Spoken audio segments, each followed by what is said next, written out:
कुछ लोग यही पूछ रहे थे ना कि जब ऑन ऑफ चल रहा होता है या ठीक से बात नहीं हो रही होती तो हमको कैसे पता चलेगा कि क्या चल रहा है एक्चुअली एंड कंफर्म कैसे करेंगे। तो वही होता है ना, वही टाइम पीरियड होता है जो आपको लेकर, आपकी थिंग्स को लेकर, आपकी चीज़ों को लेकर सामने वाला डिसाइड कर रहा होता है कि मुझे अब कब ब्रेक करना है, कब चीज़ें ख़त्म करनी है। तो वही टाइम पीरियड होता है।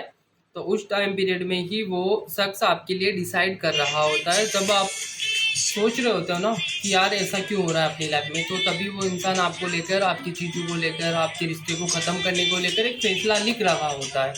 और वो फ़ैसला तब आता है जब ब्रेकअप हुआ आपका, या होने वाला है, या ब्रेकअप हो गया है, तब वो फ़ैसला आपके सामने होता है।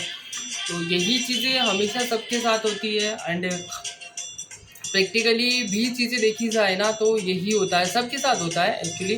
एंड लाइफ में एक बार होना भी इम्पोर्टेंट है, कहीं ना कहीं बहुत सारी चीज़ें सीखने को मिलती है। होना नहीं चाहिए बट एक्चुअली क्या है कि लगभग चीज़ों में होता है।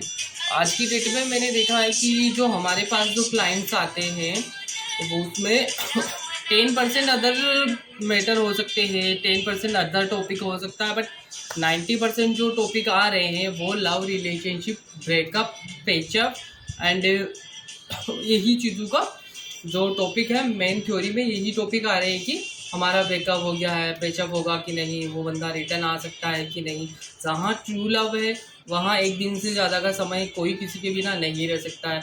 अगर फिर भी आपको ज़्यादा टाइम किसी ने कंफर्म भी नहीं किया है, कोई आपका हाल नहीं पूछता, तो वो एक्चुअली ब्रेकअप ही है। ठीक है, अब वो आपको एक अ, बोले तो साइन दे दिया है कि मैं मेरी तरफ से क्लियर कर चुका हूँ भाई, तू समझना चाहता है तो समझ ले, अगर नहीं समझ रहा है तो उसी उन्हीं चीज़ों में दोबारा से जा रहा है, तो फिर मेरा कोई वो नहीं है, मेरी कोई गलती नहीं है। फिर आप नहीं समझ रहे हो, आप उन्हीं चीज़ों में जा रहे हो, दोबारा से उनका पीछा कर रहे हो, तो ठीक है।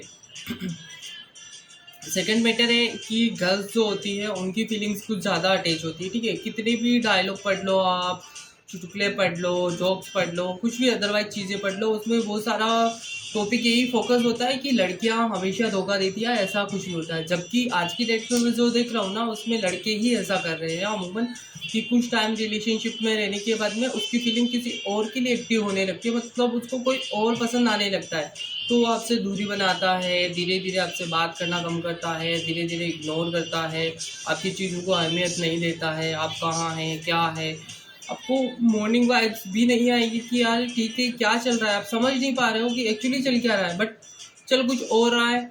उसका स्टार्टिंग टाइम पीरियड है, अगर समझ रहे हो आप तो कोशिश कर लो, रिकवर कर लो उसको, अपन ने क्या मिस किया है, उसको टाइम स्पेंड नहीं किया है, अपन कुछ गलत करे जिसकी वजह से सामने वाला ऐसा कर रहा है, तो वो चीज़ें समझो एंड देखो, सबके साथ होता है। एंड आई होप अगर टाइम पीरियड पे आप उसको कवर कर सकते हो तो ठीक है, रिलेशनशिप बचता है और आगे चलता है। एंड आप नहीं समझते हो उन चीज़ों को एंड आप इग्नोर करते हो, ठीक है यार अभी चल रहा है, ठीक हो जाएगा, अपने आप ठीक हो जाएगा, तो वो चीज़ें आगे चल के आपको एक बैड रिजल्ट देती है। एंड आपका और कोई क्वेश्चन होता है, आपने पूरा वीडियो वॉच किया, थैंक्स फॉर। एंड आपको और कोई टॉपिक लगता है तो ज़रूर आप कमेंट बॉक्स में बताएं, मैं उसके ऊपर भी वीडियोस लेके आऊँगा। ओके, थैंक यू, जय श्री कृष्णा एवरीवन।